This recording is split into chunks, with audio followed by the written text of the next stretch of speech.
tu cumple? Espérate, ¡Ey! ¡Cumpliste años! ¡Feliz cumpleaños! hace una semana, hace justo una semana, el 11 de abril. Oye, el 11 de abril, eso es una fecha histórica.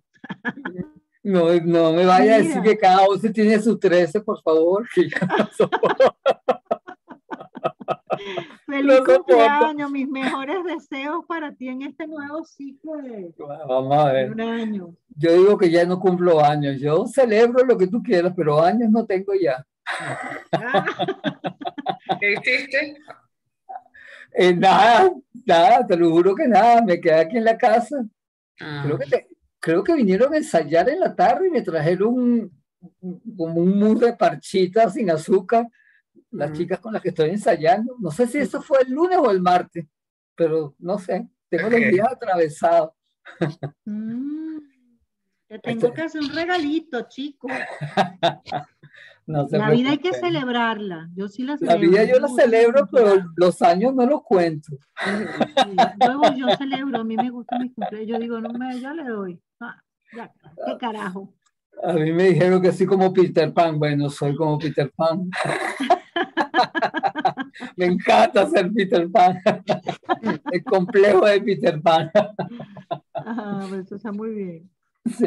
Bueno, yo pienso, chicos, que lo mejor es iniciar porque ya Yo son las y también treinta y creo. cuatro Yo y siento que que se va a haber vayan incorporando, si se van a que incorporar. tenemos, que tenemos poco. De todos modos, yo estaba pensando en la clase de hoy y les confieso abiertamente como una clase como de cierre, más bien.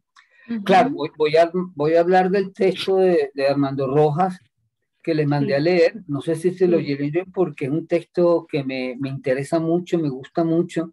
Lo que Ujú, él plantea ahí es una reflexión bastante reciente, lo escribió en el 2013, pero más que como para profundizar en Armando Rojas, que es bastante fuerte, es como para cerrar un poco toda la reflexión que he tratado de armar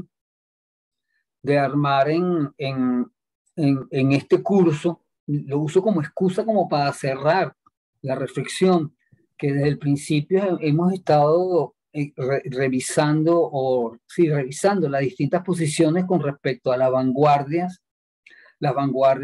contemporáneas en Latinoamérica, la posición de la Traba, de Juan Hacha, de Canclini, el mismo Luis Enrique, Pérez Orama, y siempre tocamos justamente el sitio de la pertinencia de la modernidad y de los avances del progreso moderno en Latinoamérica. Ese es que como un temita que está como por debajo, siempre está desde Marta Traba, que criticaba las las vanguardias contemporáneas, las últimas vanguardias, por llamarlas así, como producto de una sociedad avanzada en el consumo, en la sociedad moderna norteamericana, a la que se pliega la sociedad moderna europea, y decía que Latinoamérica teníamos que mantener un foco de resistencia para rescatar lo nuestro. Y esa polémica la plantea Marta Traba con sus pensamientos desde un principio, ¿no? La pertinencia o no de el arte de avanzada como propio de Latinoamérica. Esa es como la gran duda que introduce Marta Traba,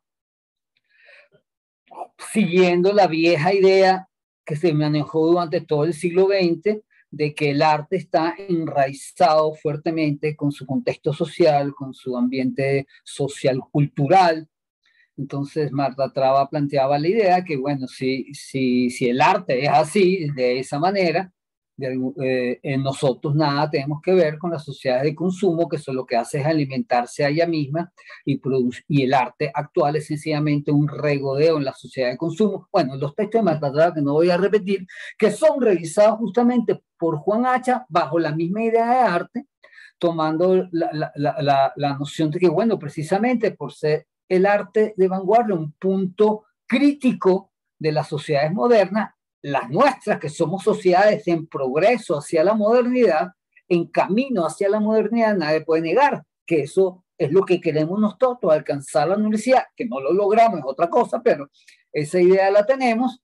Las vanguardias siempre sirven como revisión, incluso el arte de vanguardia como revisión incluso a las propias sociedades que pensamos armar, y más o menos por ahí sustenta la posición Juan Hacha, tratando de precisar la pertinencia de las sociedades promodernas en Latinoamérica. Introduce ahí la palabra introduzco yo, lo promoderno, somos sociedades en pro de la modernidad que no la alcanzamos, y justamente en esa diatriba entre un moderno no alcanzado es que teníamos que armar nuestro juego simbólico, el juego simbólico que el arte utiliza y que tiene que usar. Esta idea es trabajada profundamente por García Canclini.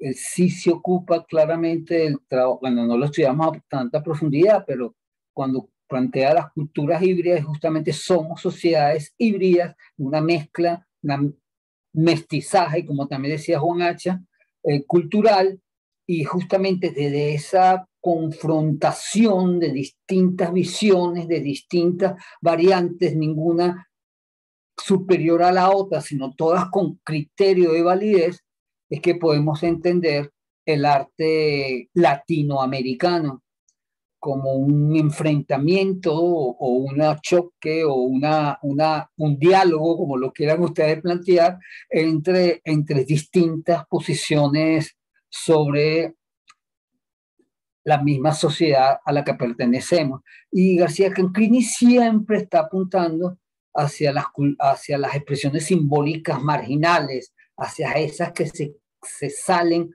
de lo esencial.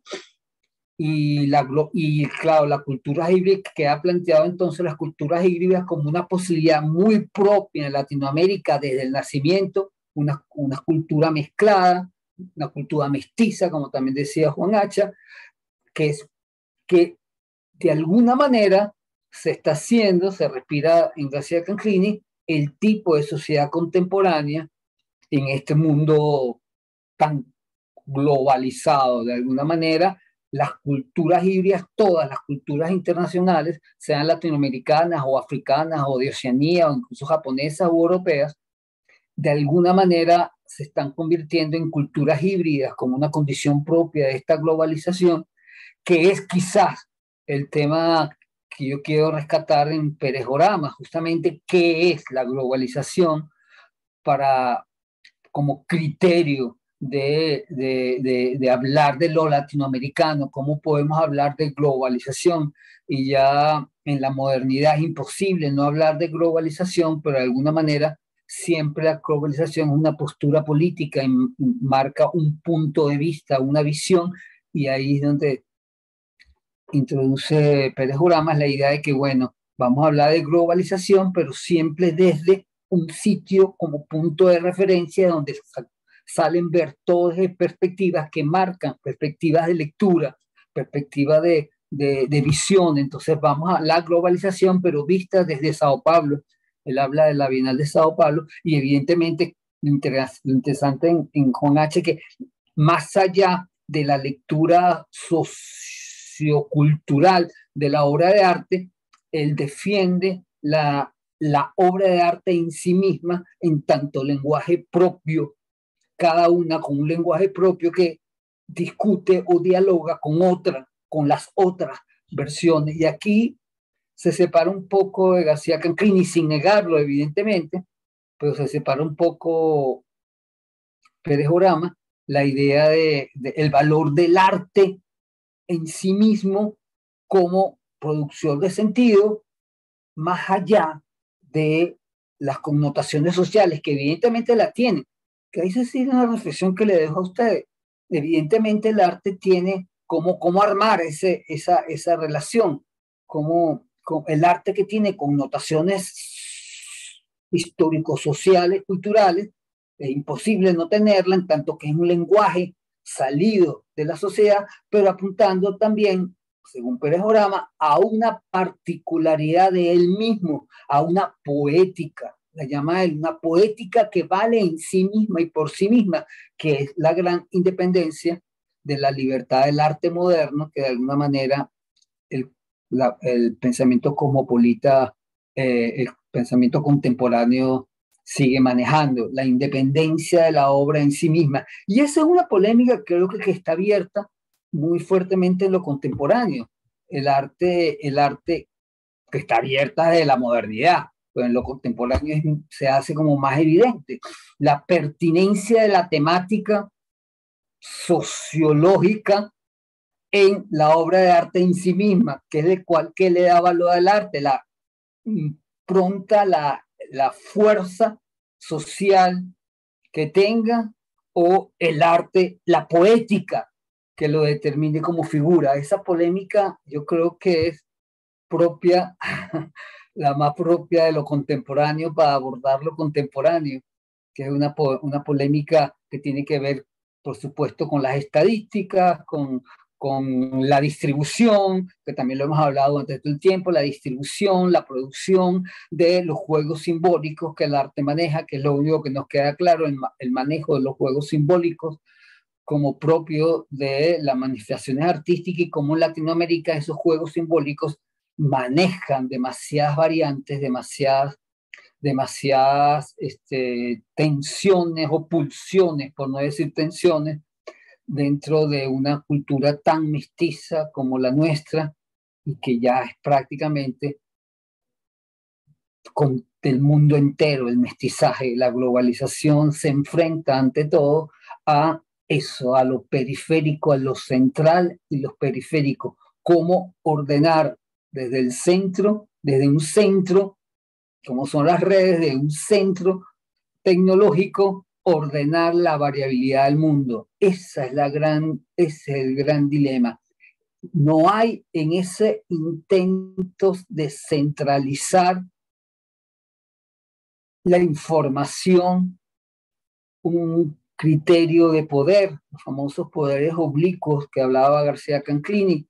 No siempre hay un intento de poder ahí, y siempre lo marginal, lo que no sea codificado, de alguna manera se convierte en lo extraño, lo distinto, pero que también, como lo decía el Pérez Orama, de alguna manera el mercado del arte también constantemente está buscando lo novedoso para, para agigantar sus ventas, para que crezcan las ventas. Y en ese dilema, en esa tensión se maneja lo latinoamericano, o la reflexión sobre lo latinoamericano que hemos visto en esta asignatura.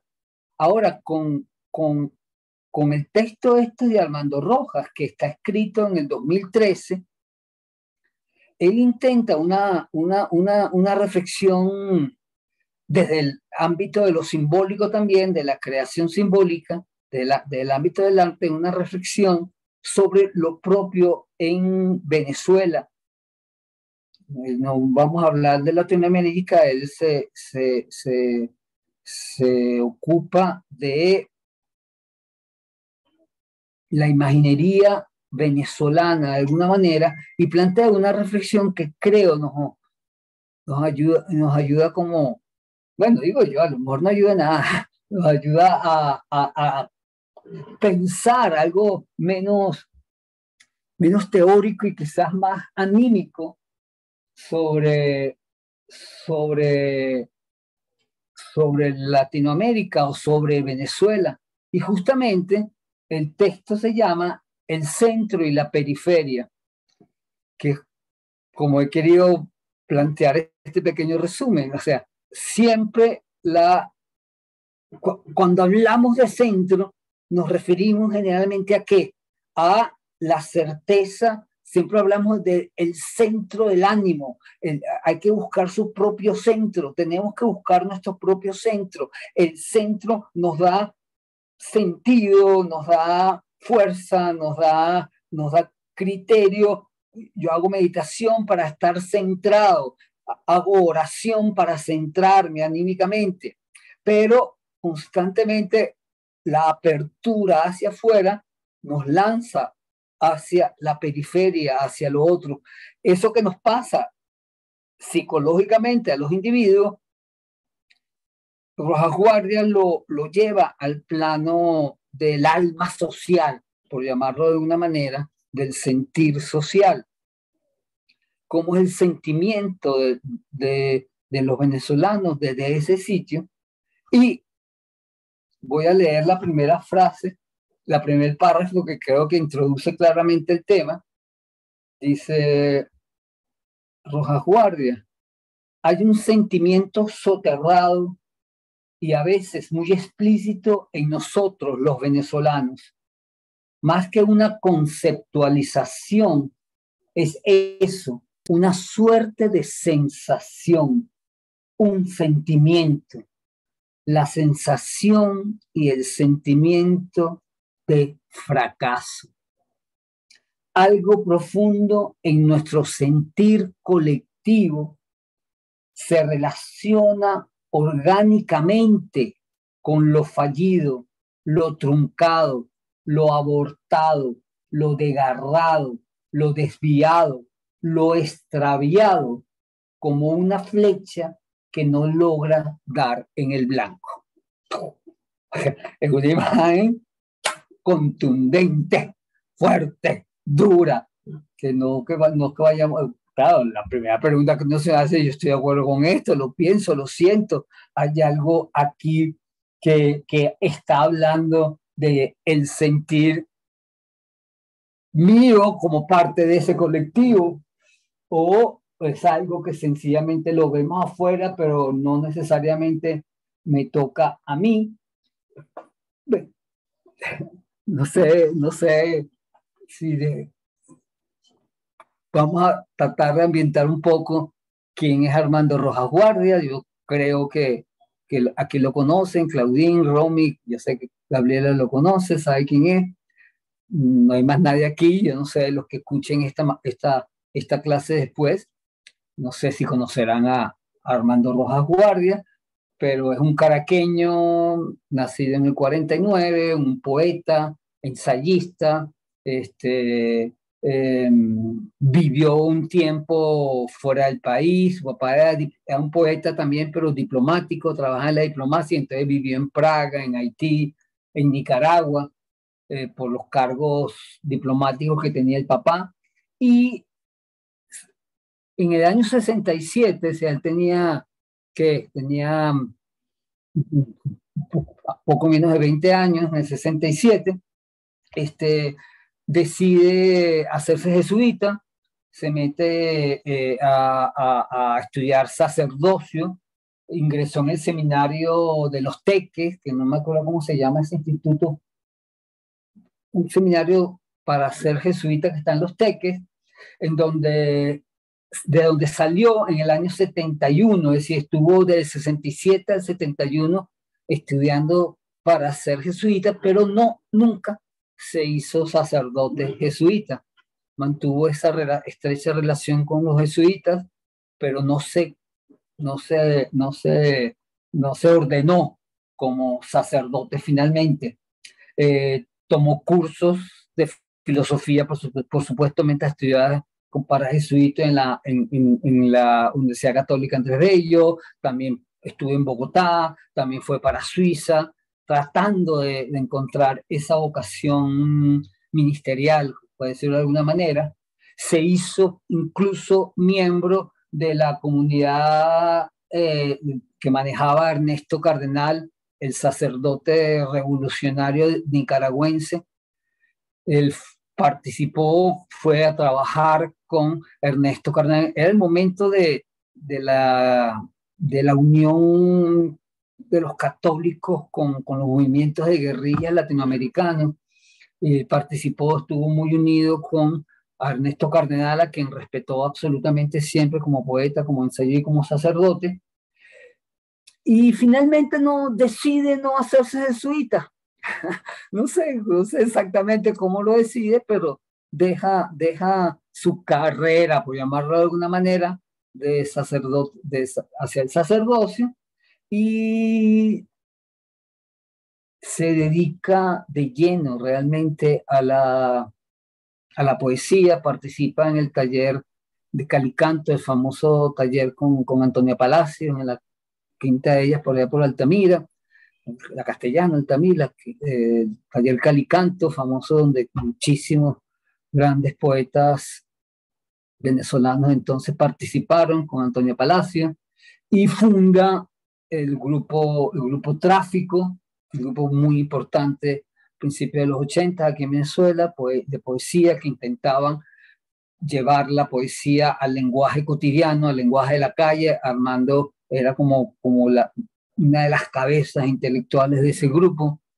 Bueno, eran Armando, Yolanda, Rafael Castillo Zapata y los hermanos Márquez. No, Igor Barreto. seis grandes, escritores. Y se mantuvo, Armando siempre se mantuvo, digámoslo, como, no sé si decirle docente, o como tallerista de poesía y de ensayos. Fundamentalmente daba clases de talleres y de ensayos. Son gran conocidos las clases de los ensayos de Armando, la escritura de ensayos y sus metodologías de ensayos son maravillosas. Y bueno, y como poeta también, me pasa que yo a la poesía tengo pavor, nunca he intentado hacer poesía, y se dedicó a eso, a escribir y a escribir poesía. Ha recibido muchísimos homenajes durante toda su vida, recibió muchísimos homenajes. Armando Rojas fue premio de poesía del CONAC en el 86, luego 10 años después en el 96, pero eso es uno de los tantos premios y homenajes que le han hecho. En el 2015 le hicieron miembro de la Academia de la Lengua aquí en Venezuela, que lanzó un discurso precioso también que se consigue, y murió en el año 2020, o sea, hace menos de 2 años, se nos fue Armando Rojas Guardia. Yo creo que el libro más importante para mí, que yo creo que toda mi lectura de Armando va por el camino de ese libro, que es el primer libro así como popular que él tuvo, que todos los que teníamos 20 años en ese momento lo leíamos, o menos en la UCB, El Dios a la Intemperie. Dios a la Intemperie, que es un libro que a mí me marcó radicalmente. Yo no tengo ni que decir, no conocía a Armando, lo fui conociendo poco a poco con el tiempo, pero en ese momento yo no lo conocía, y ese libro así como que me arrasó, me llevó para... Y es que ahora justamente Armando siempre está abriendo de estar abierto a la intemperie, al afuera, a lo otro, a la alteridad, a lo extraño, a lo distinto, a lo que no forma intimidad conmigo, pero aunque se me presenta ante mi vida, ante mi padecer. Yo constantemente esa incertidumbre, la incertidumbre de la intemperie, me parece a mí que se hace de alguna manera en Armando un punto fundamental para comprender sus ensayos y su poesía. Y en este ensayo, justamente, en este ensayo, toca ese sentir, un sentir particular del alma latinoamericana, que es justamente el de los fallidos. Justamente en esta primera frase que leí hace rato, esa sensación de no estar seguro ante las cosas que se han hecho o que se pueden hacer, o qué es lo que me toca hacer, esa incertidumbre del alma venezolana, dice él, está ocasionada, dice, por 2 causas, fundamentalmente, que es donde vamos a la polémica, que vamos a ver qué piensan ustedes. Primero, dice la disminución de nuestra autoestima nacional al compararnos siempre con la gesta histórica que está en la base, en el comienzo de la vida republicana venezolana. Es la primera causa. O sea, de alguna manera los venezolanos nos admiramos tanto ante la campaña admirable del libertador Simón Bolívar. Somos hijos de Bolívar, grandes hijos de Bolívar, el gran orgullo, el libertador de América. por poner nada más el ejemplo de Bolívar. Pero bueno, el gran ejemplo de los grandes libertadores nacionales que ante esa grandiosa gesta, que es la base de la República Venezolana, nosotros hoy en día nos sentimos como chiquitos, como somos capaces nosotros de cruzar los Andes a caballo con un ejército que no estaba casi vestido de llaneros, cruzando esos Andes para llegar a Boyacá y libertad a Colombia. ¿Quién diablos piensa eso? O sea, pero bueno, qué admirable que se hubiese hecho y que haya llegado hasta Bolivia los patriotas venezolanos a libertar a Latinoamérica. Esa gran hazaña se convierte en nosotros como el gran modelo a seguir y bueno, el casi imposible de alcanzar. Ahí está como el detallito que está marcando Armando. Todos, dice Armando, todos nos sentimos disminuidos porque no nos percibimos héroes. Y la psicología colectiva dentro de la cual se nos educa es una psicología heroica. Yo no sé, a mi edad, yo tengo ya 60 y pico de años, sí, evidentemente a uno le enseñan desde pequeño la gran hazaña independentista de Venezuela y toda la democracia, toda la República Venezolana parece sustentarse en ese orgullo nacional de los patriotas. Y aquí toca, Armando, una imagen que todos tenemos como metidos en nuestra cabeza desde siempre, que para Armando parece que simboliza o muestra una verdad venezolanista, al menos de los sententones del siglo XXI, como soy yo, que es la imagen de Miranda en la Carraca. Justamente el traicionado por Bolívar, el precursor de la independencia, que está en una cama, en una cárcel, en España, supuestamente, en la Carraca. Todo el mundo sabe la Carraca, nadie sabe dónde es la Carraca, pues no sabe que Miranda estuvo en la Carraca. Eso lo sabemos todos. En Cádiz, una cárcel en Cádiz. Pero bueno, como a punto de levantarse o de acostarse, mirándonos así de frente. Y Armando quiere ver en esa imagen de Miranda en la Carraca justamente la idea del héroe fracasado, como fue Miranda, el gran héroe fracasado, pero que nos interpela, que a nosotros que observamos venezolanos del siglo XXI, que observamos esa imagen, nos interpela, nos pregunta, ¿qué hemos hecho? ¿Qué has hecho tú por tu patria? ¿Cómo está tu patria? ¿Qué has conseguido? ¿Qué no has conseguido? Y que está constantemente preguntándonos desde el encierro por nuestra, no sé cómo llamarla, nuestro acercamiento a la patria y nuestro hacer patriótico, por decirlo de alguna manera. Y dice... Humberto, súper interesante. Sí, es lindo. Lo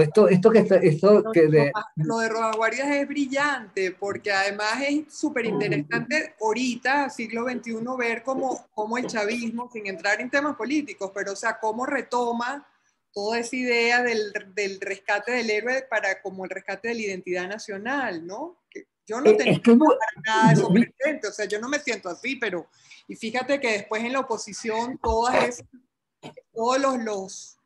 bueno, las protestas y las cosas como utilizaron a los jóvenes de alguna manera con esa iconografía del héroe, del mártir, bueno, que se convirtieron en mártires sin duda con la cantidad de gente que murió, pero en fin, ¿no? O sea, es muy No, sí, es que yo creo que es muy interesante lo que tú estás diciendo. Yo tampoco quiero tocar lo político, pero hay un punto ahí, que sin gracia, ¿no?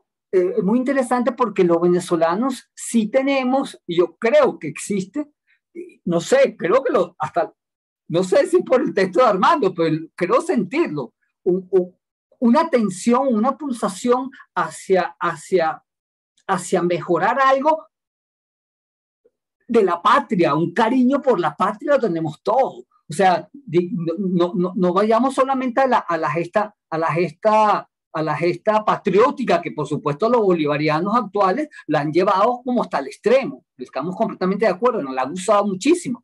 Pero vayamos a los 20 años de la democracia post-perijimenista. O sea, el gran halago o la gran alabanza que era que consistió el 23 de enero. O sea, el 23 de enero se celebraba con un orgullo muy grande por lo que se había logrado en el país desde la democracia. Una gesta también heroica que hoy en día está puesta de lado por los bolivarianos, justamente, que la han lanzado han lanzado la independencia, han valorado más la independencia patria, yo qué sé, pero siempre nos hemos manejado de cierta manera como protegiendo una labor patriótica importante, una labor heroica fundamental como pueblo.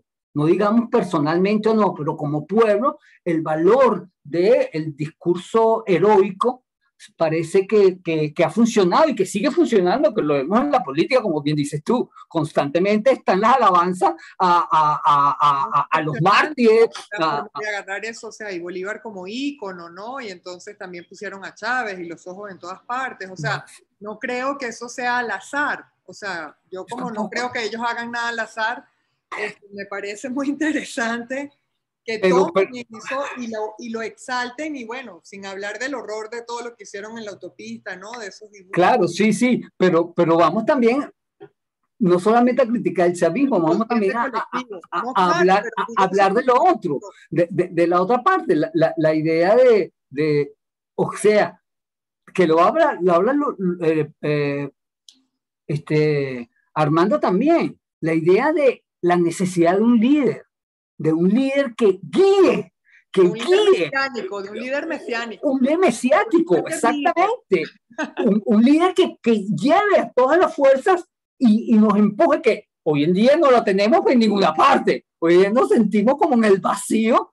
¿Quién mueve a la fuerza heroica que tenemos en el fondo los venezolanos? ¿Dónde estamos? Estamos como sin sostén en ese sentido ahorita. Claro, que ponen a Miranda viéndonos, eso me parece una cosa... Y que es la sensación de fracaso, es ahí donde quiero ir, es una sensación de un ímpetu que no llega a traducirse en nada y se queda, o en traducirse en muy poco, y se queda en esa sensación de, bueno, ya va, tengo el ímpetu, pero no logro, tengo el ímpetu, pero no lo logro, como simboliza Miranda en la Carraca.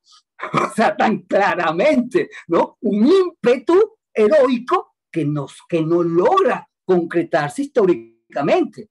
Y esa tensión es la que creo que Rojas Juárez intenta marcar, no solamente el impulso heroico que tenemos y el amor a los líderes, que existe evidentemente, pero también la sensación de la imposibilidad de alcanzar lo que se ha convertido para el sentir venezolano, según Rojas Guardia, en una paradoja muy oscura, muy rara, muy matizada de asunticos de difícil disolución anímica, que creo que es hacia donde apunta Rojas Guardia, ¿no?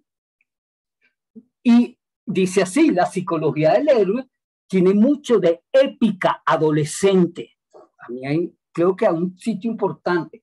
El héroe busca autoafirmarse ante el mundo. ¿Eh? Y eso es propio de una cultura adolescente. Los adolescentes son heroicos por excelencia. Yo que me siento así como Peter Pan siempre, yo me siento también un poco en ese, ahí bueno, vamos con calma, como que sí, uno siempre tiene el ímpetu a seguir adelante, a pesar de todo, un ímpetu que no me parece malo, pero también hay que verlo con atención, con cuidado, ya va. O sea, ese ímpetu, la gesta heroica, dice él, es siempre tan egótica, es decir, claro, siempre habla de sí misma. Lo interesante es eso, ¿no? Eso, de lo que dice la época, de reafirmarse desde afuera, de reafirmarse afuera. Sí, reafirmarse afuera, exactamente. Es para que tengas como la aprobación externa. O sea, que ahí estamos, es la afirmación afuera que es propio del adolescente, mostrar y salir, mostrar y salir. Claro, ahora, esa fuerza y el fracaso. Esa fuerza y el fracaso. Ahí es donde está dibujando el alma del venezolano, armando una fuerza adolescente, siempre frustrándose. Fuerza adolescente, siempre frustrándose. Fuerza, siempre frustrándose. Ahí es donde se coloca lo particular de ese texto de Armando, ¿no? En esa tensión íntima del sentir venezolano que él la está manejando así, ¿no? Y hay otra, es la primera causa objetiva entonces, la imagen heroica propia del adolescente en Latinoamérica, propia del adolescente en Venezuela, pero la imagen heroica como fuerza impulsiva, un heroísmo,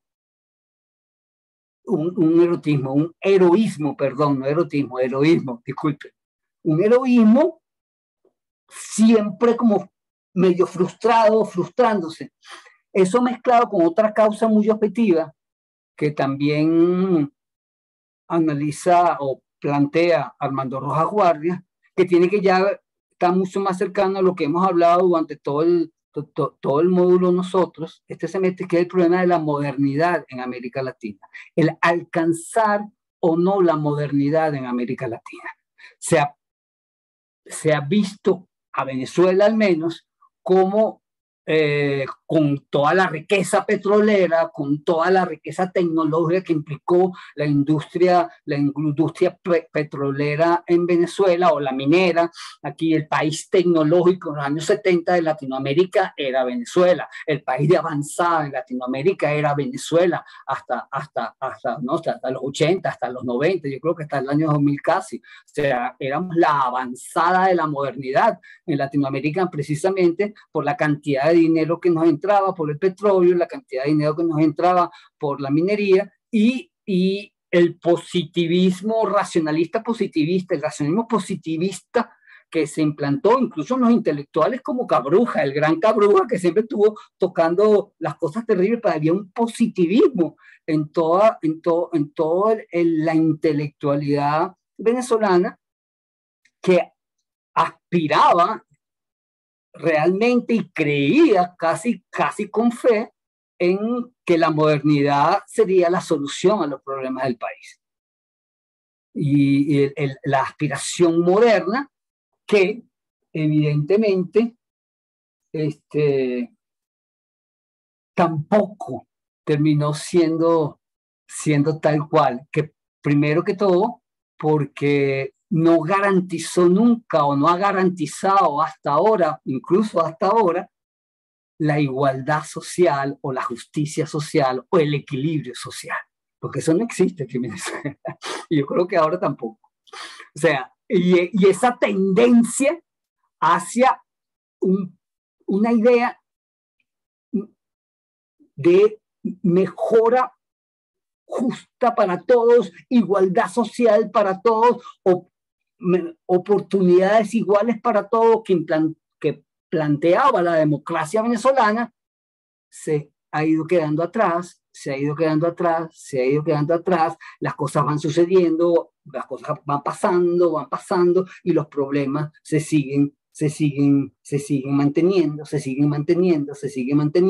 que ya es el tema que habla García Canclini, que habla Juan H. en toda Latinoamérica, justamente ese dilema entre la avanzada, la modernidad y el mantenerse lo bárbaro, el dilema modernidad y barbarie se convierte en un tema fundamental. Dice Armando que en Venezuela incluso se convierte en el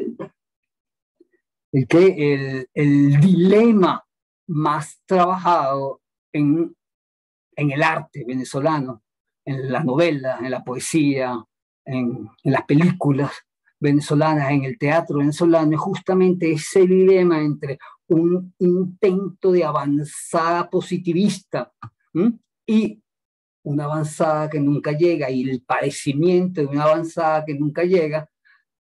Rojas Guardia lo lee en muchas de las posturas de los artistas venezolanos, empezando por el importantísimo Rómulo Gallegos con Doña Bárbara, pero sobre todo, dice Armando Rojas, con Canaima. En Doña Bárbara es quizás positivo, ¿no? El pensamiento Santos Luzardo, que es el protagonista de Doña Bárbara, viene a poner límite a las tierras del llano, y ahí ese inicio del progreso moderno en contra de la locura de la Doña Bárbara, justamente, que no tenía el límite de sus tierras, que invadía las tierras, que crecía y crecía Doña Bárbara, justamente. Bueno, en la novela se va configurando una postura más calmada, una racionalidad que gobierna lo bárbaro. Pero en Canaima la posición es otra. En Canaima, que el personaje principal de Canaima viene a negociar no me acuerdo si era Ciudad Guayana, no me acuerdo exactamente de dónde llega él, pero en el estado Bolívar hace negocios y tiene un intento moderno de avanzada para el estado Bolívar, y termina sucumbido y absorbido por la selva. Canaima, ¿cómo que se llamaba? Marcos Vargas termina, incluso pierde el amor de su vida y termina casado o arrejuntado con una india y se pierde en la selva, En Canaima pasa lo contrario que en Doña Bárbara. En Canaima la naturaleza bárbara absorbe la modernidad. Y ahí es donde, en Canaima es donde ve Rojas Guardias que se plantea más claramente el sentir venezolano, dice Armando Rojas Guardias. Dice así Armando: Marcos Vargas como personaje simboliza en buena medida lo incumplido de nuestro destino nacional, la cita que tenemos contraída desde siempre con nuestra inacabada identidad colectiva y que no termina de realizarse. En ese sentido, Canaima es una propuesta estético-literaria más complejamente trágica que la de Doña Bárbara. Esta, Doña Bárbara, viene a ser más esquemática y maniquea, y por eso mismo más superficial. Pero la modalidad más... Bueno, hasta que ya leer esto. Y ahí dice justamente el ejemplo de Marcos Vargas en Canaima va a marcar lo que va a ser para Rojas Guardia la modalidad simbólica más significativa de la literatura venezolana del sentimiento a fracaso, que es el discurso que él va a llamar el discurso de la marginalidad. Si hay algo que le interesa a los poetas y a los literatos venezolanos, a los cineastas venezolanos, a los teatreros venezolanos, es justamente hablar siempre del marginal, aquel antihéroe, la imagen del antihéroe que no logra su cometido, pero se mantiene vivo y paciente ante la posibilidad siempre del fracaso. El discurso de la marginalidad que Rojas Guardia lo encuentra, no sé, por ejemplo, en el cuento Lluvia. Bueno, si ustedes se leyeron el texto, saben eso, en el cuento Lluvia de Arturo Ulat Pietri, un cuento precioso, bellísimo, que en una sequía espantosa, un matrimonio viejísimo de personas mayores, están en una sequía horrible, casi no tienen cómo mantenerse vivos de la sequía que hay, y en medio de la sequía se aparece un niño que no se sabe el nombre, no se sabe de dónde vino, ni cómo apareció, un niño como jovencito de 8 o 10 años que se convierte en el centro de la vida de este matrimonio de abuelos. Y la sequía continúa y el niño se hace parte íntima de la vida de los abuelos que lo protegen, lo ayudan, lo acomodan, le dan de alimento, la poca comida que tienen se la dan al niño, se convierte como el centro de su vida y de repente un día desaparece, así como apareció, el niño desaparece y no vuelve a aparecer más nunca. Y eso le entra una depresión horrenda al par de ancianos, sobre todo al viejo, que le entra una depresión horrenda y no se da cuenta que justamente con la desaparición del niño comienza la lluvia y se acaba la sequía. Y el cuento es ese. Es un cuento completamente paradójico, completamente extraño. Ellos entran justo cuando empieza a llover y a limpiarse, a cubrirse, a llenarse de verde el campo de los viejos, que pueden sembrar, pueden seguir viviendo en paz porque hay agua. Desaparece el niño y los ancianos entran en un estado de tristeza y melancolía absoluta. Y así se acaba el cuento. En esa extraña paradoja, que a mí me parece tristísimo ese cuento, pero bueno, ahí está, el discurso del marginal que habla Armando Rojas Guardia, lo extraño, lo distinto. El discurso de lo distinto. Otro gran ejemplo que él pone es País Portátil, que ya es una novela que se llevó al cine, además, donde toda la novela, toda la película, me acuerdo más de la película, pero en la novela Paz Igual es como la historia familiar de un hombre que tiene una misión importante desde el principio de la novela, se sabe que tiene una misión importante y va recordando y se va recordando toda la vida de su familia, el campo, cómo llegaron a la ciudad, todo ese proceso cómo se va modernizando Venezuela a través de la familia de este personaje. Y al final el personaje cumple o va a cumplir una misión importantísima, una misión política radical. Es un terrorista y comete un acto terrorista. O sea, y la novela se acaba justo cuando él está encañonando el rifle y empezar a disparar. En un acto terrorista político, es todo el rollo político ideológico de los años 70, de los finales de los 60, 70, todo el rollo entre la izquierda y la pelea de la izquierda y la democracia establecida que empezaba a establecerse, toda esa tensión la marca País Portátil y así acaba la novela, ¿no? De la novela y la película. ¿Qué pasó exactamente? No se sabe qué pasó, lo que pasó es lo que estamos viviendo de alguna manera nosotros. Pero esa tensión de los años 70 vuelve a colocar, dice, un discurso marginal, o sea, un discurso que no logra centro, un discurso de una sensación que se mantiene en las periferias sin encontrar centro, que ahí está el dilema arquetipal que trata de marcar Rojas Guardia.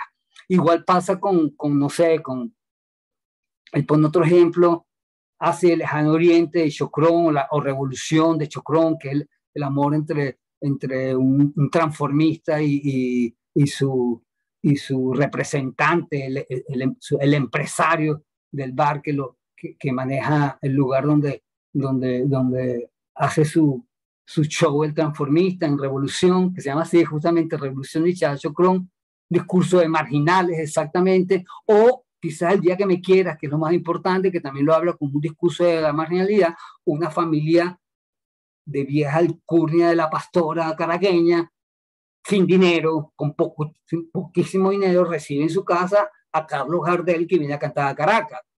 Todo el esplendor que significa eso, y el personaje masculino central ahí, que es Pío Miranda, es un izquierdista que constantemente está hablando del futuro en la Unión Soviética y el comunismo famoso de la Unión Soviética, la salida que implica a todo este problema venezolano en la democracia, en la dictadura gomecista, y pensando en un futuro más allá comunista. Y al final, con la llegada de Cabruja, de la llegada de Gardel a la casa y las conversaciones,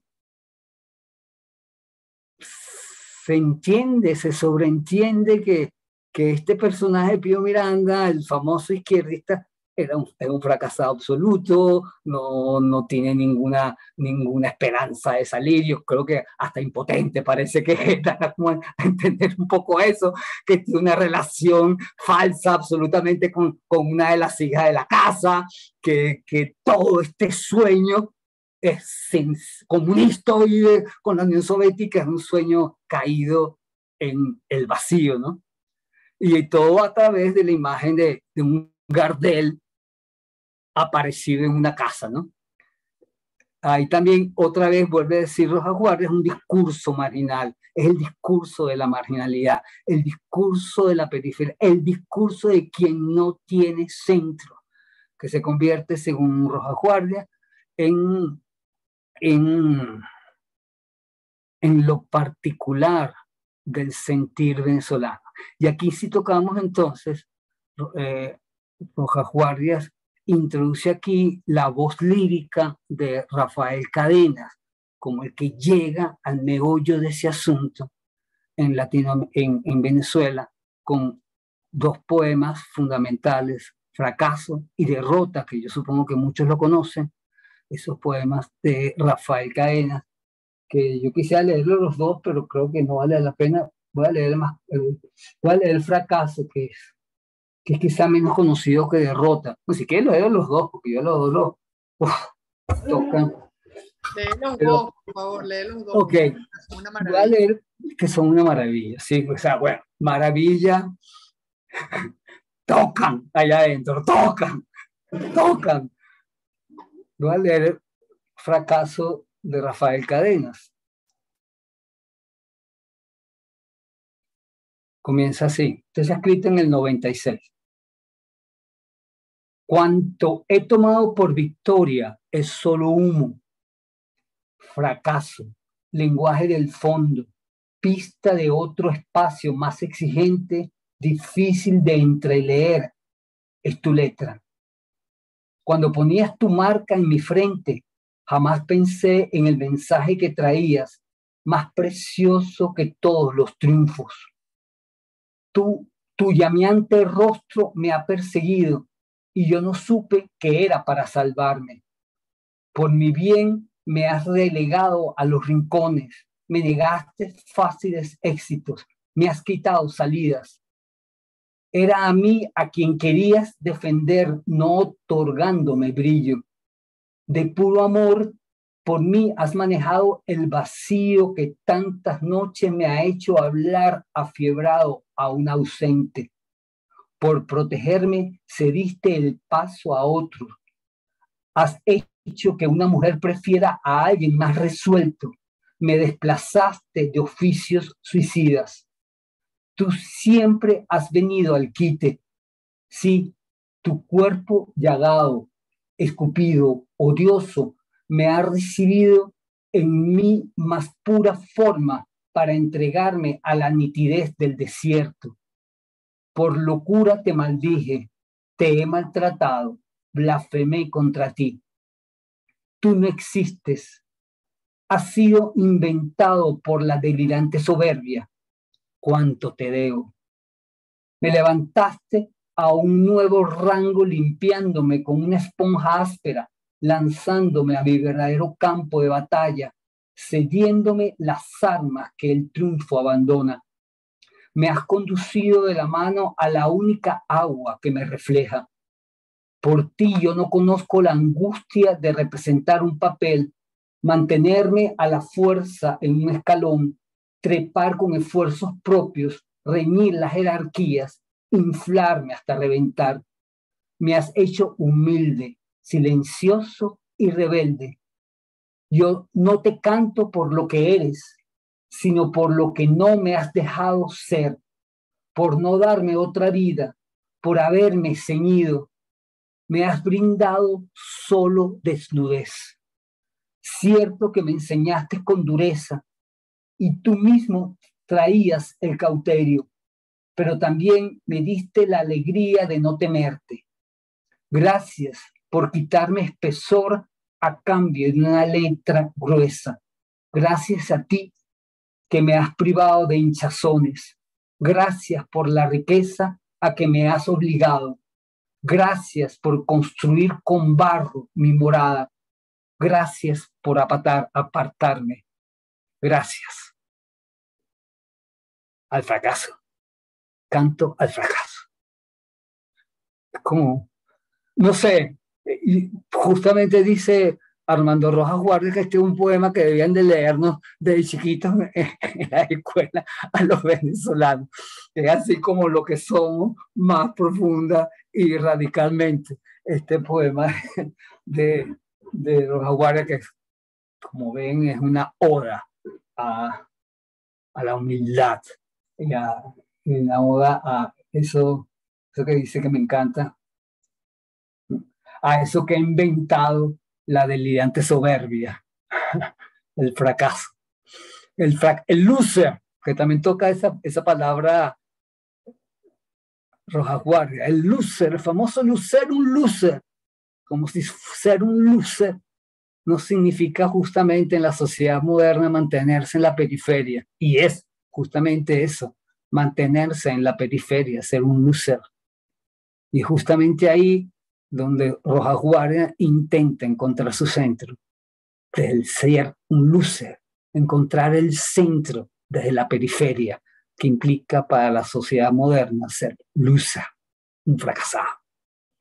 Y eso es lo que nos invita Rojas Guardia con este texto, es ahí, ¿por qué no buscarlo ahí, en ese espacio, en ese lugar donde supuestamente no somos nada, no sabemos qué somos, que estamos en la incertidumbre, o como hermosamente dice él, en la intemperie, desnudos ante la intemperie. Y no es ahí, en esa marginalidad, donde podemos encontrar nuestro centro, justamente, asumiendo esa marginalidad. Tú dices que, Irina, que le da derrota también, la derrota es fuerte, quizás, bueno, derrota que bueno, creo que es un poquito más conocida que fracaso. Bueno. Una cosa más personal. Sí, pero sí, derrota es magnífica, léelo, por favor, que además lee bellísimo. No, leo horrible, yo creo que leo muy mal. Me gustaría leer bien, pero siempre estoy con esa, aquí está derrota. Ay, derrota. Esta es antes que fracaso. Esta está escrita en el año 63, se lea más joven. Nuestro querido Cadenas. Empieza así, derrota. Yo, que no he tenido nunca un oficio, que ante todo competidor me he sentido débil, que perdí los mejores títulos para la vida, que apenas llego a un sitio ya quiero irme, creyendo que mudarme es una solución, que he sido negado anticipadamente y escarnecido por los más aptos, que arrimo a las paredes para no caer del todo, que me arrimo a las paredes para no caer de todo, que soy objeto de risa para mí mismo, que creí que mi padre era eterno, que he sido humillado por profesores de literatura, que un día pregunté en qué podía ayudar y la respuesta fue una risotada, que no podré nunca formar un hogar, ni ser brillante, ni triunfar en la vida, que he sido abandonado por muchas personas porque casi no hablo, que tengo vergüenza por actos que no he cometido, que poco me ha faltado para echar a correr por la calle, que he perdido un centro que nunca tuve, que me he vuelto el hazmerreír de mucha gente por vivir en el limbo, que no encontré nunca quien me soporte, que fui preferido en aras de personas más miserables que yo, que seguiré toda la vida así y que el año entrante seré muchas veces más burlado en mi ridícula ambición, que estoy cansado de recibir consejos de otros más aletargados que yo.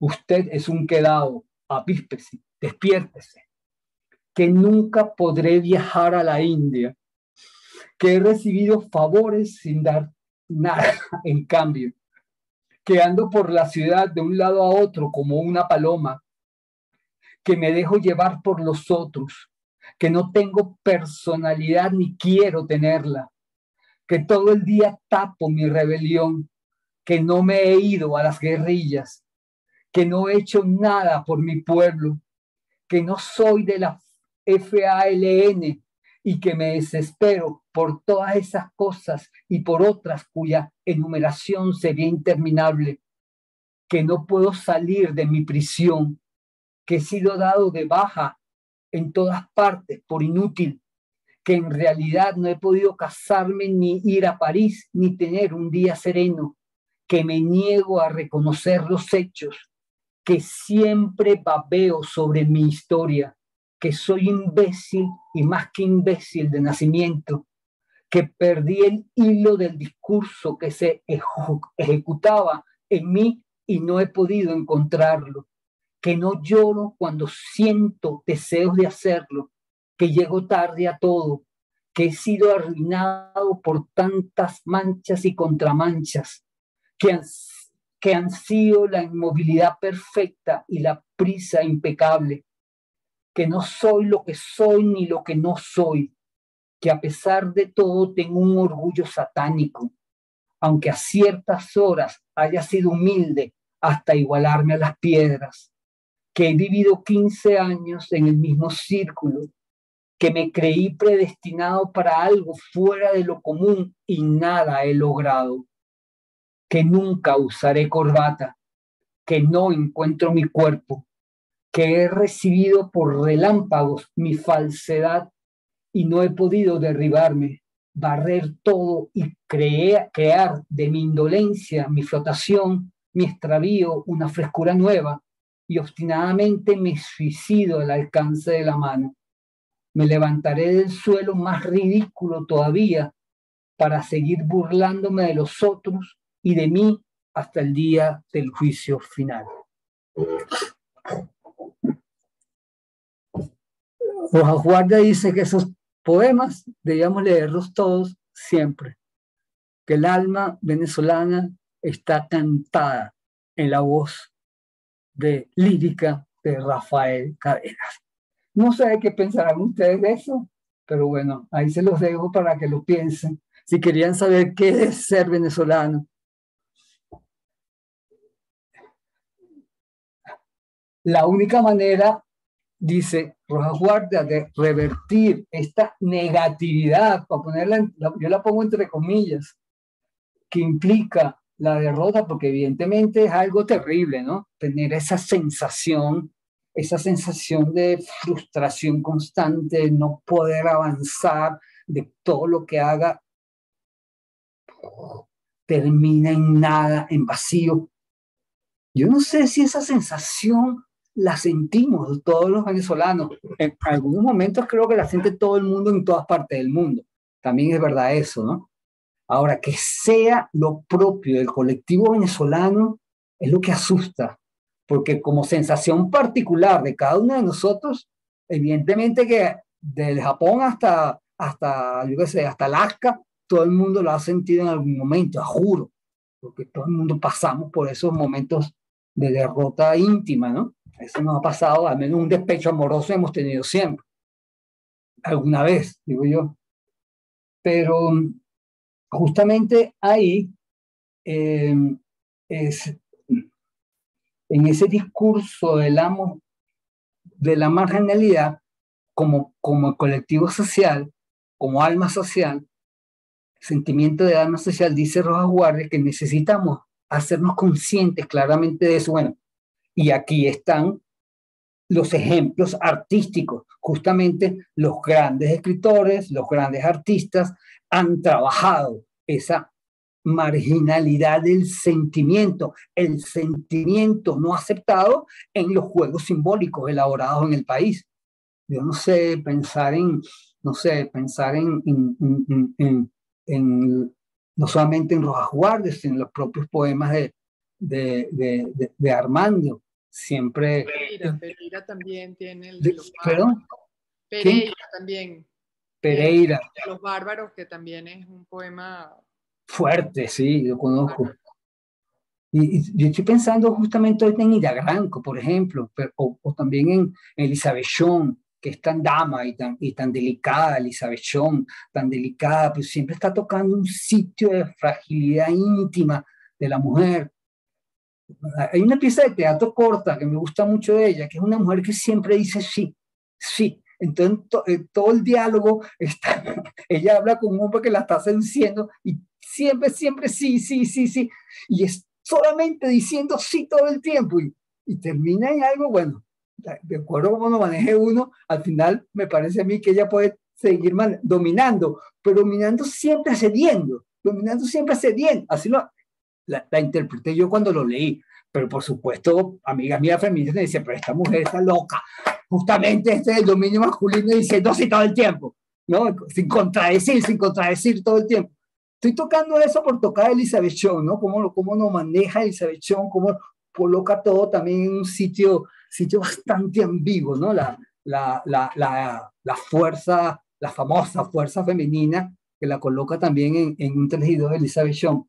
Bueno, de lo que se trata, según Armando, es superar los tres factores que, según López Pedraza, que fue el famoso psiquiatra cubano, arquetipal cubano, bueno, que tuvo relaciones con Armando, Armando fue paciente de él, según López Pedraza, los tres factores que hay que lograr para alcanzar la madurez. Acuérdense que el mito del héroe es una tendencia de la psicología adolescente. Está en la conciencia, es hacer conciencia de fracaso, que implica superar el eterno adolescente del venezolano, ya dejemos de ser adolescentes, salir del frenesí de lo cotidiano, de ese frenesí de resolverlo todo ya y para allá. Yo soy así siempre, yo no puedo salirme de eso. Un frenesí, él lo llama la superficialidad histérica, en que los venezolanos nos asumimos lo cotidiano, que todo es para resolver ya. Una superficialidad histérica la llama Armando, ¿no? Y llenar el vacío existencial, que es propio comportamiento psicopático, ¿no? El que en el fondo no somos nada, no tenemos nada adentro, sino estamos constantemente preocupados en la actividad cotidiana, resolviendo y de la inmediatez. Bueno, la burocracia no nos ayuda en eso porque estamos constantemente resolviendo.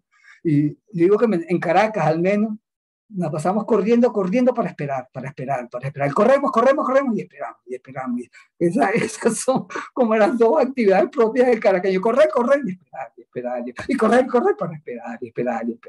Entonces eso es, bueno, ya va, que esa angustia absoluta en la que vivimos. Y si logramos precisar esas tres cosas que plantea López Pedraza,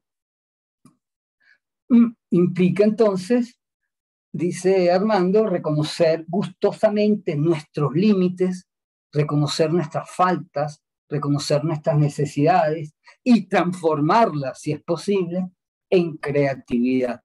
Y dice Armando, solo así la marginalidad dejará de ser una maldición, una condena, y se constituirá en una verdadera llamada, en una genuina vocación, en una manera otra, insólita, de acceder al centro. Es decir, acceder al centro desde la periferia. Buscar centro en la periferia, en lo otro, en lo que no es lo supuestamente común, lo que no es supuestamente lo beneficioso, lo que no es supuestamente lo que cada uno debe cumplir. Mantenernos, buscar centro desde los límites de nuestra existencia. La periferia, entonces, según este texto de Armando, se puede hacer un novedoso centro vital, original, centro vital, ser el extraño y desde ahí buscar el centro. Y esto, dice Armando, lo aporta de cierta manera la claridad del verdadero cristianismo. Armando era muy cristiano. Dice, es parte esencial del cristianismo que la salvación nunca viene del centro del poder. La salvación nace en un pueblo perdido de Judea, en un pesebre, donde pastoreaban animales. Dice, eso es cristianismo real. Es ese, dice Armando. Es ahí donde se hace centro desde la periferia, una manera de hacer centro de las periferias. Está en el poema Fracaso, ¿no? ¿No crees? En el Claro, poema sí, Fracaso está toda la está, simbología religiosa, ¿no? está. Bueno, en Armando siempre está, lo Armando interesante lo decía que era el gran místico. sí, justamente en el Dios a la intemperie es una manera tan particular de manejar la noción del Dios único cristiano, que cómo se levanta en Europa la noción del Dios único cristiano, al menos en la historia del pensamiento, en San Agustín de Hipona, que es el centro profundo del alma que levanta al hombre. La primera concepción del hombre europeo la formó realmente Agustín, desde la fuerza del Dios en el fondo de mí mismo, como decía Agustín, fe en esa vigencia profunda dentro de mí que me da contextura de ser humano. Es el Dios, el fondo de mí mismo, sobre eso se levanta el cristianismo en Europa. Armando da un giro a esa noción de Agustín, justamente cuando habla del Dios a la intemperie. Yo no busco el Dios dentro de mí mismo, yo busco el Dios afuera, en mi referencia hacia afuera, en mi perspectiva hacia afuera, en ver lo que no está en mí, lo que está lejos de mí, lo que se separa de mí, lo que me aleja ya, y en ese espacio de misterio absoluto, en ese espacio de incertidumbre, que es otra palabra que le encantó, que manejó muy bien Armando Rojas Guardia, el espacio de la incertidumbre, es ahí donde Armando busca lo sagrado. Dios es el Dios de la incertidumbre, el Dios de Armando. O sea, poner al Dios cristiano como Dios de la incertidumbre, me parece de un matiz impresionante, Armando Rojas, ¿no? Pero ¿cómo logras colocar la profunda fe cristiana que viene de San Agustín como firmeza interior en el espacio de la incertidumbre? El Dios de la incertidumbre es el Dios de Armando. La incertidumbre, bailar en la incertidumbre, danzar sobre la incertidumbre. Es ahí donde Armando se quiere colocar y se quiso colocar. Yo creo que se colocó de cierta manera. Es ahí conseguir centro, ahí. Es tremenda tarea la de este escritor. Y la palabra, justamente la palabra, el que estudioso de la filosofía, conocedor de todas las teorías que te maneja el cristianismo para adelante, para atrás. La incertidumbre de la palabra poética. ¿Qué hace la palabra poética? ¿Qué hace el poeta? ¿Cómo trabaja la palabra del poeta? Trabaja con conceptos claros y precisos, como hace la razón, determinando exactamente, no. Es un decir que deja abiertos. No sé. El hecho es que la periferia se hace importante justamente por ser por valorar los espacios que llama heterotópicos, es decir, los espacios atípicos, difícil de hallar al centro, de manera que la marginalidad, que es naturalmente una situación incómoda y difícil, pueda ser convertida en un privilegio. La marginalidad siempre incómoda y difícil, hacer de eso difícil e incómodo un privilegio. Y el ejemplo lo tiene Armando Rojas Guardia justamente en Armando Reverón. Armando Reverón es para Rojas Guardia el artista marginal que hizo de la periferia, del andar en los límites de lo social, en los límites de lo familiar, desde ahí armar creación y vivir una vida profunda e íntima. Dice de Armando, estando contundentemente al margen, Reverón logró darnos algunas de las más primordiales imágenes con las que cuenta nuestra espiritualidad colectiva. Su marginalidad lo colocó de modo inexorable en el centro. La marginalidad de Armando, y es el pintor más reconocido de Venezuela. El marginalísimo Armando Rivero. Marginalidad Sí. pura. Pura, es que es pura, absolutamente pura. Y hasta el castillete que nos quedaba para gozarnos, entre comillas, de eso, hasta eso desapareció ya. Ya es de Rivero lo que nos queda es una memoria que, bueno, ahora la sigamos manteniendo. No nos queda nada, bueno, sus cuadros, una obra fascinante, sí. Rojas Guardia reconoce, bueno, él sigue hablando, ¿no? Y reconoce por lo menos en él 4 marginalidades. La primera me da mucha risa. Bueno, me da risa porque yo soy cínico, pero no es para dar risa. Le dije la marginalidad cristiana. O sea, es un ataque a la intelectualidad de izquierda de los años 60, 70, 80 que él conoció, que yo conocí.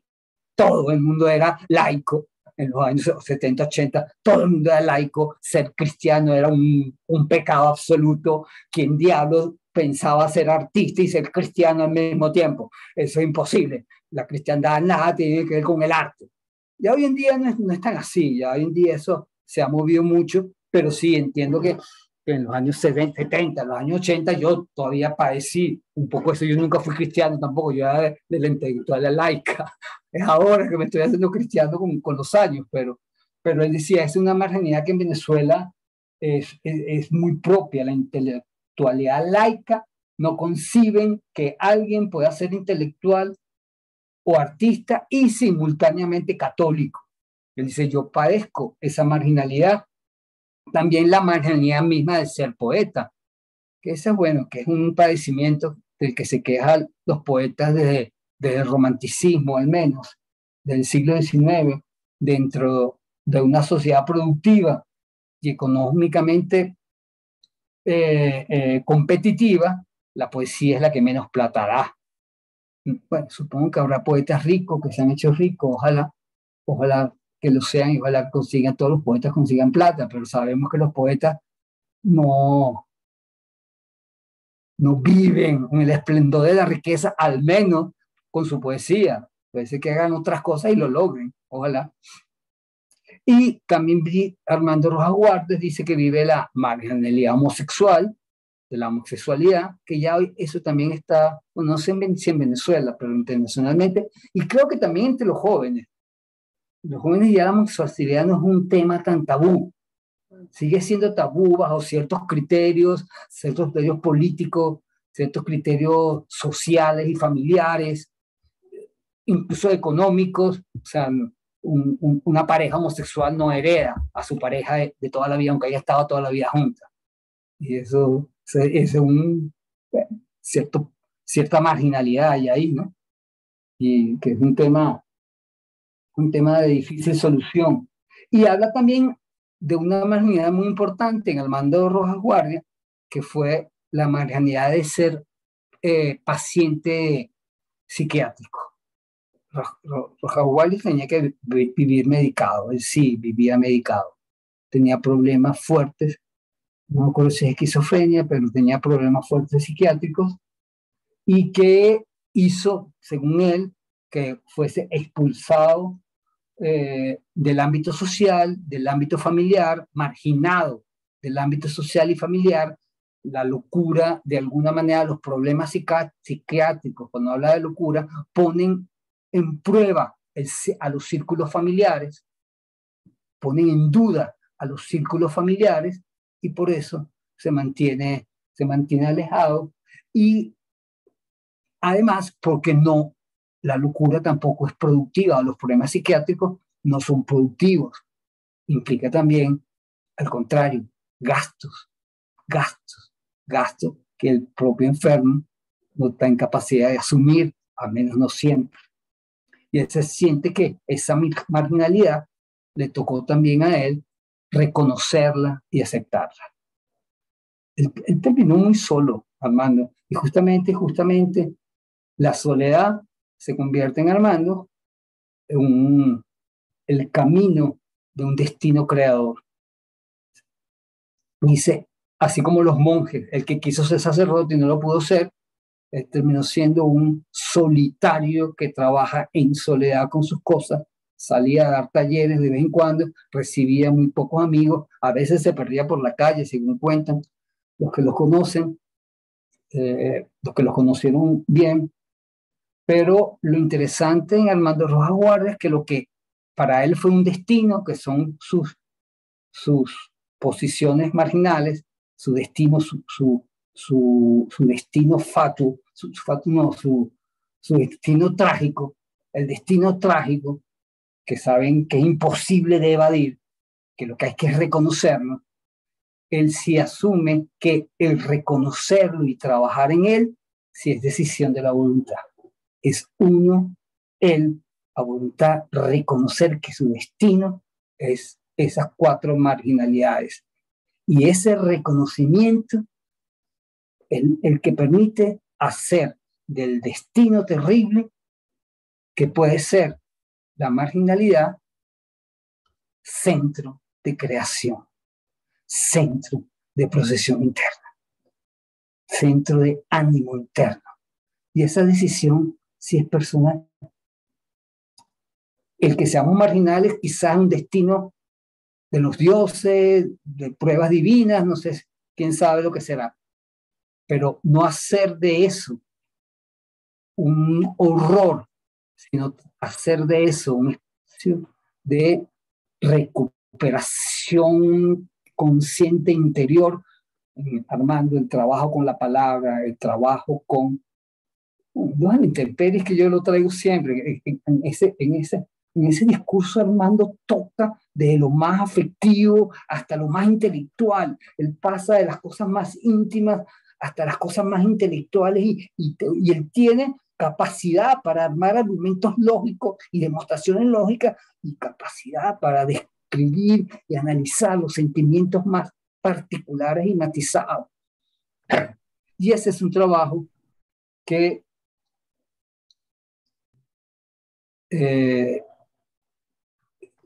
se hace, dice Armando Rojas Guardias, desde el reconocimiento de la propia marginalidad, desde el reconocimiento de nuestros propios límites.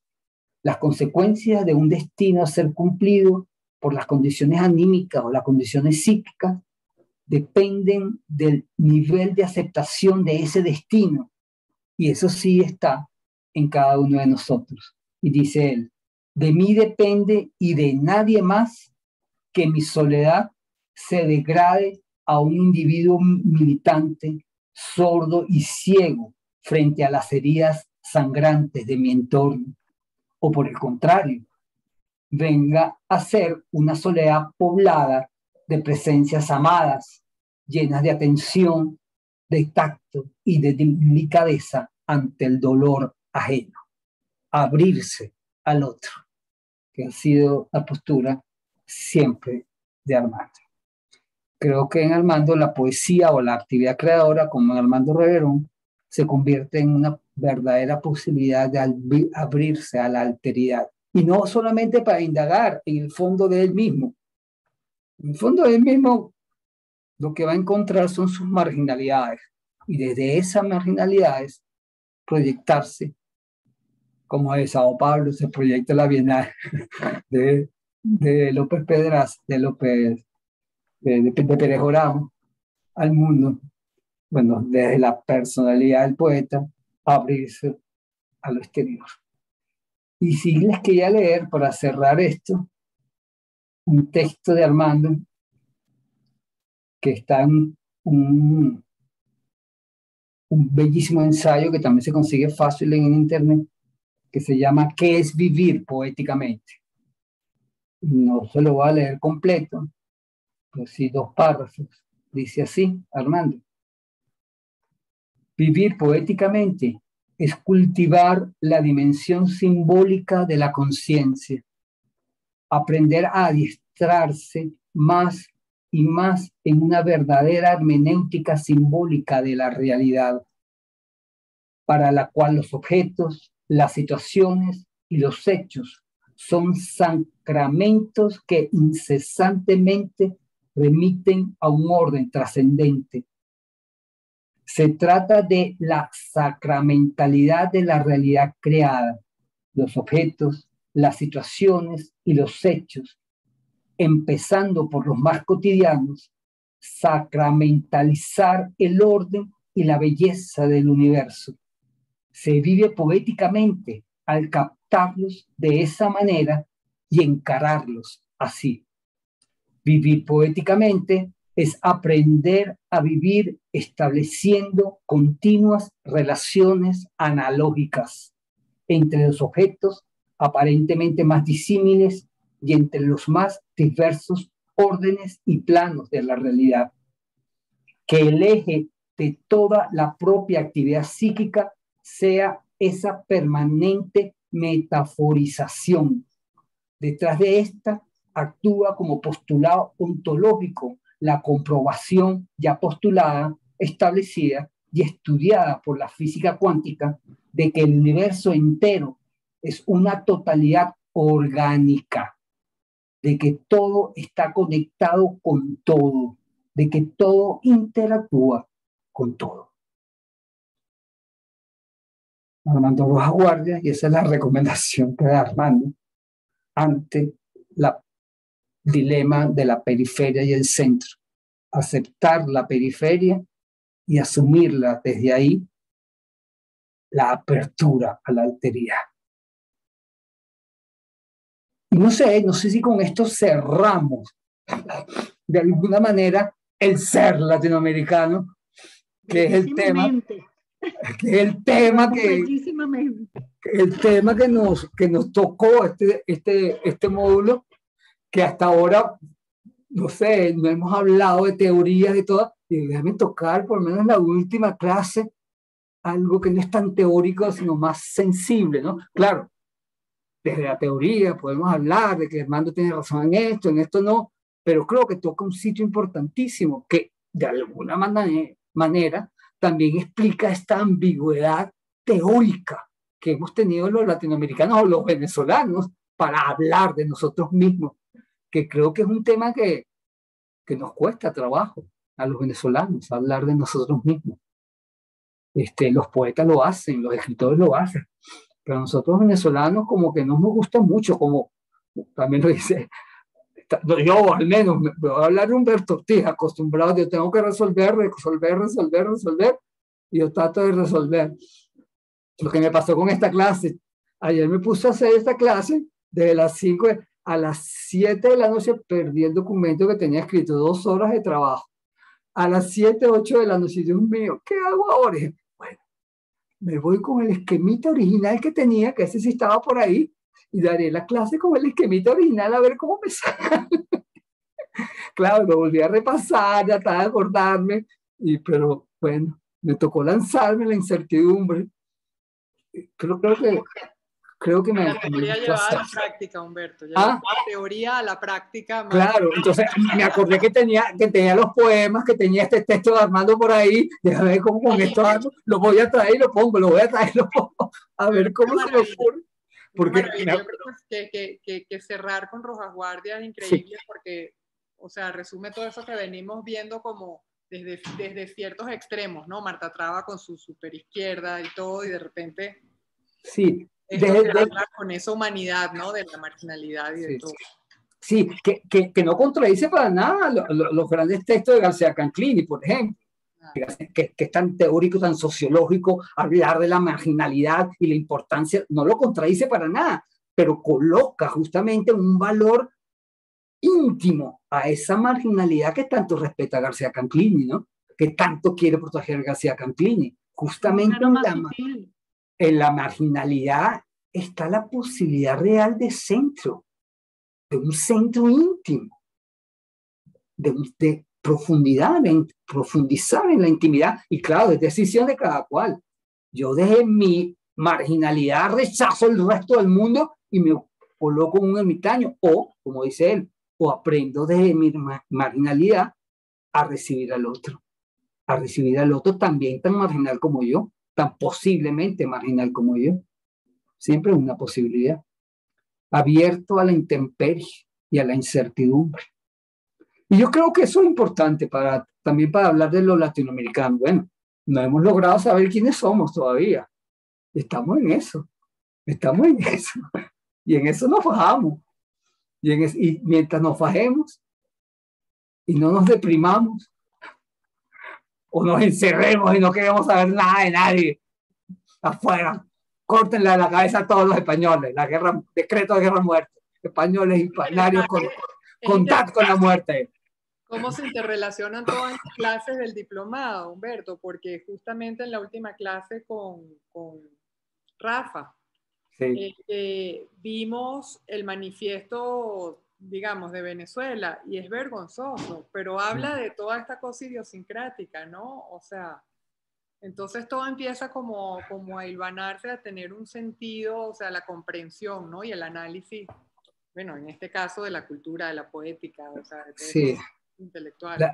La reflexión la reflexión que se ha hecho en Latinoamérica, porque en realidad estamos hablando de eso, que hemos hecho los latinoamericanos reflexionando, que creo que es importante, creo que es rico entender las tensiones que las reflexiones latinoamericanas y los artistas latinoamericanos han intentado plantear, unos más metódicos, otros más intuitivos, pero son las pulsaciones las que dan cuerpo a este diplomado.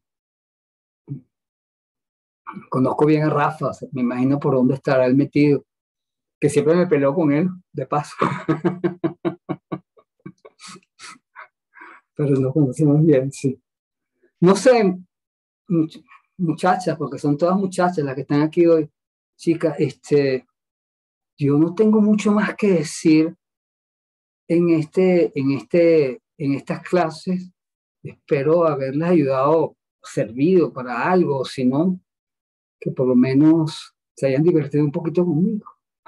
Mucho, de verdad que gracias, Humberto. Yo en lo personal te digo y te doy las gracias porque ha sido un recorrido interesantísimo. Has abierto muchas puertas.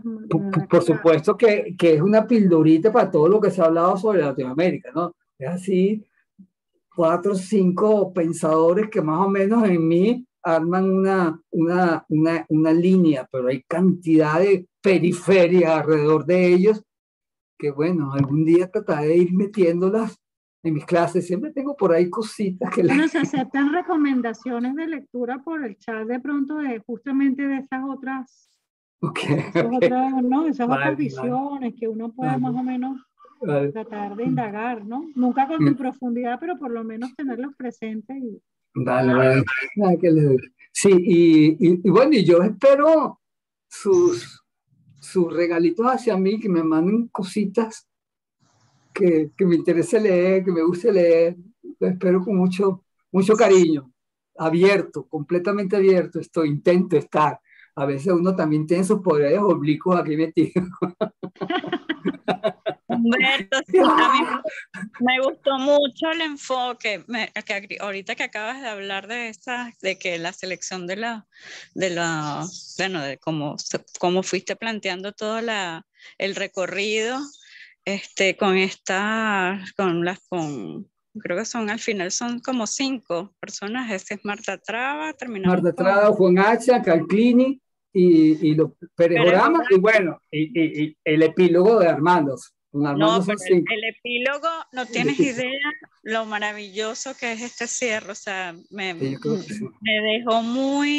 creo que a todas nos pasó igual, que nos dejó como muy, como pisando tierra también, pero al mismo tiempo como muy evocando también como otras lecturas, porque hacia lo íntimo, eso es lo otro, pero también un poco del centro, porque como que no hay esa respuesta de cómo definir algo en lo latinoamericano, pero sí como viéndolo desde el otro y esa otredad, se puede entender como también se da mucho sentido a los resultados que ya, como dijo Irina, también hemos visto en diálogo también con los otros cursos. Sí, sí. Y sí se lee como esa atmósfera, o sea, a mí me encantó, o sea, toda esa guía que diste. Gracias, también Claudia. me encantaría que, como también dice Gaby, ¿sabes? También como ampliarlo. Uno ya como que abordó, pero para mí, fíjate, no había, conocía un poco de Juan Hacha, de Luis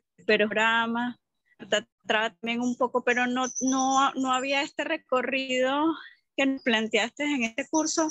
Me hizo como tener una visión muchísimo más amplia y más enfocada como también en como en darle sentido, ¿no? Sí. A lo que ahora, esa mirada contemporánea, como rescatar un poco también lo que uno podría, ¿sabes? Rescatar lo de la visión desde Marta Traba a todo lo que hemos estudiado hasta ahorita es una lectura contemporánea, y esa lectura contemporánea con el cierre de hoy fue maravilloso, porque se entendiera como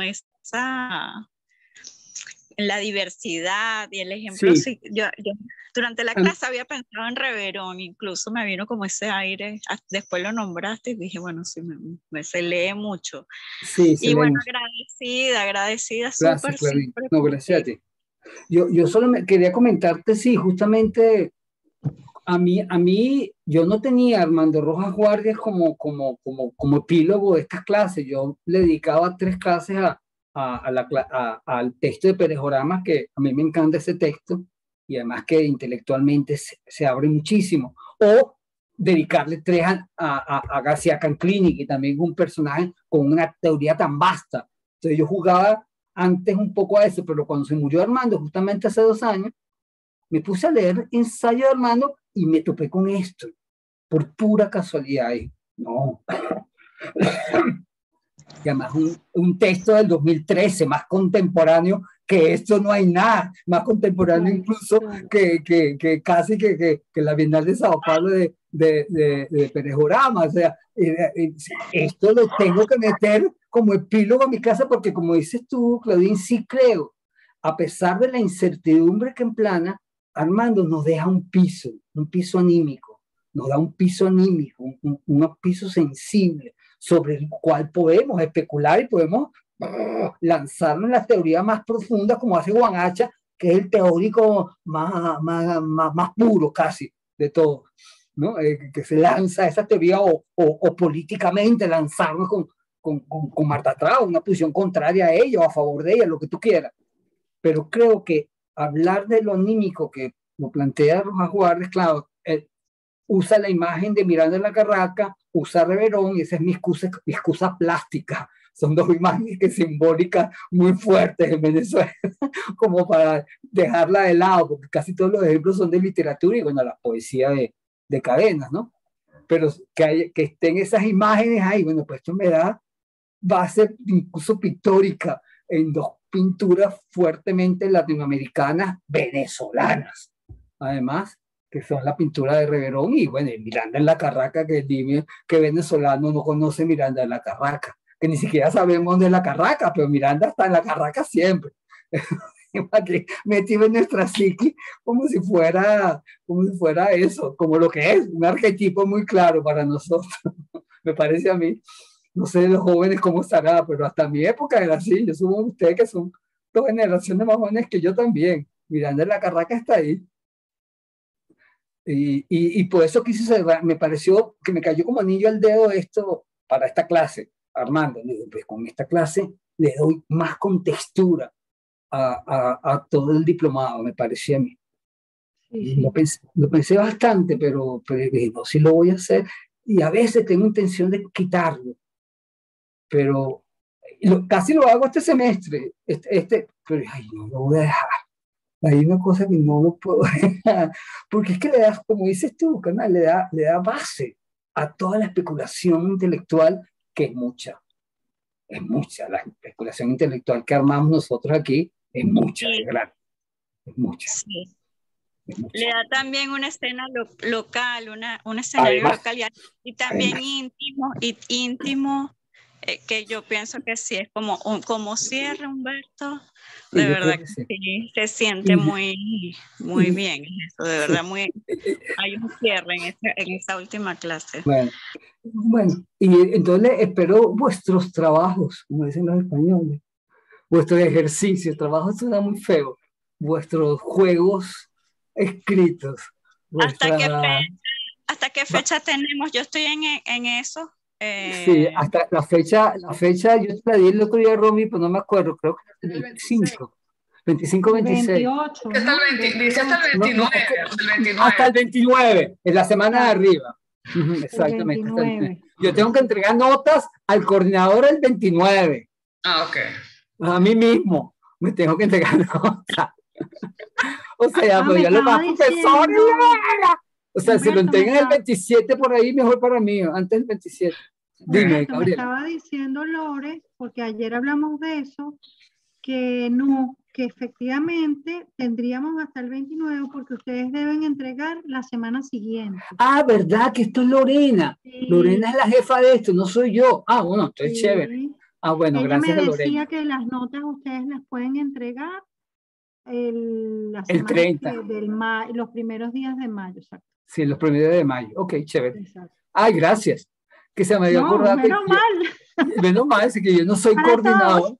Yo no soy coordinador de este diplomado, yo soy del otro. Del otro, exacto. O Este sea que es podemos Lorena. entregar el viernes 29, es la fecha límite para que ustedes procesen y entreguen. Bueno, Si lo Cecilia está por aquí. Si lo entregan Cecilia antes. Perdomo, que Ah, también Cecilia, nos hola. puede- Cecilia no tiene que entregarme ningún trabajo, o si me vas a entregar, Cecilia. No digo que nos puede confirmar. Así que bueno, oye, de verdad, gracias. No, gracias a ustedes. Y bueno, es un poco dispersa, no sé qué pensarán los que no pudieron asistir hoy a la clase. Bueno, yo les acabo de recomendar por el chat que escuchen con Entonces, atención la clase, que estuvo vale. estupenda, de verdad. La Ok, disfruté chévere, enormemente. gracias. Y bueno, y este es un saludo para ellos, los que no están en la clase de hoy, que también espero sus comentarios, sus trabajos con anhelo y con gusto. Los quiero leer con mucho gusto. Y cualquier pregunta de aquí a que me lo entreguen, que tienen bastante tiempo, estoy a su disposición. No les voy a resolver el trabajo ni voy a corregir nada antes. No corrijo borradores. Pero dudas, preguntas, ay, no sé si quieren algo ingenioso que se le ocurrió hacer y si lo quieren plantear conmigo, no sé, cualquier cosa que yo las pueda ayudar. No leo borradores, eso sí, no me pongan a leer borradores, me parece un poco trampa, pero sí dudas de metódica y cómo armar quizás, o qué ideas manejar, sí. No sé, estoy abierto a cualquier reflexión. Yo en el momento le diré si puedo o no decirse, o si estoy capaz. A veces puede ser que no sea capaz, yo no sé de qué me estás hablando, también les puedo decir. Acuérdense que uno tampoco sábelo todo, ojalá, no, mentira, ojalá que no. Gracias por eso, Humberto. Sí, No. estaremos pendientes. No, sí, estoy abierto a cualquier cosa, no se pierdan. No se me pierdan, por favor, y espero con anhelo la lectura. Tampoco es un ensayo de 15 páginas, ni de 7, o sea, 4 páginas, 5, 7 páginas. 7 páginas ya es bastante. 4 ensayos puede ser una reflexión de ustedes muy cerca de la intimidad, aunque sea muy teórica, me encantaría. Muy cerca de cómo ven ustedes los problemas aquí planteados, que yo sé que son muy teóricos. Tenemos una vara alta, así que yo estoy asustada. No, para nada, Gabrielita. Además, yo a ti ya te conozco cómo escribe, yo no me preocupa. Me preocupan los que no conozco cómo escribe. Ella escribe, Gabriela escribe. Así que no sé por qué se enrolla. La cosa es compleja. Vale. Y bueno, no sé ni qué hora es. No tengo ni idea qué hora es. Bueno, sí, ya 17 ya pasamos, sí. Es hora de cerrar. Bueno, muchachas, un gran abrazo. Ojalá nos podamos ver pronto y realmente tomarnos unos traguitos al menos así. Claro. Tenemos que ir a verte actuar. Bueno, tengo funciones la semana que viene, esta semana. Viernes, sábado y domingo. Me van a odiar.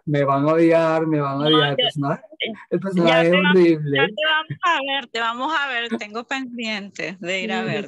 El personaje es duro, fuerte, el tema es duro, sí. No les voy a decir nada, me quedo callado. A los que estamos afuera nos mandan un videito, una escena. Claro que sí, claro que sí. Lo compartimos. En Instagram han salido cosas. Vamos a ver. Bueno, mis chicas. Bueno, un abrazo muy cariñoso. Fuerte abrazo. Para todas, chicas. Cuídense mucho. Seguimos en contacto. Solo los que exponemos mañana. Así que bueno, para los que no van a estar mañana, todo el cariño del mundo. Que les vaya muy bien. Después de mañana. Bueno, vamos el miércoles con Rafa, ya no. Tenemos clases, verdad, sí tenemos, sí. Tienen clase todavía con Rafael. Ahí pensé que habían terminado con él. No, okay. Nos falta una clase y luego exposición. Mañana es a las 2, ¿verdad? Nuestra exposición. A las 2:30 y el miércoles. A las 4 como siempre. Rafael tiene clase el miércoles a las 4. Porque lo iban a invitar a una cosa ese miércoles en la tarde y no va a poder ir.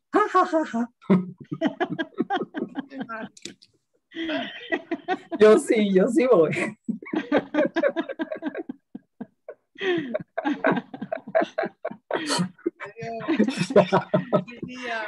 Cuídense. Feliz día. Chao. Un abrazo. Chao. Gracias, besitos, Humberto.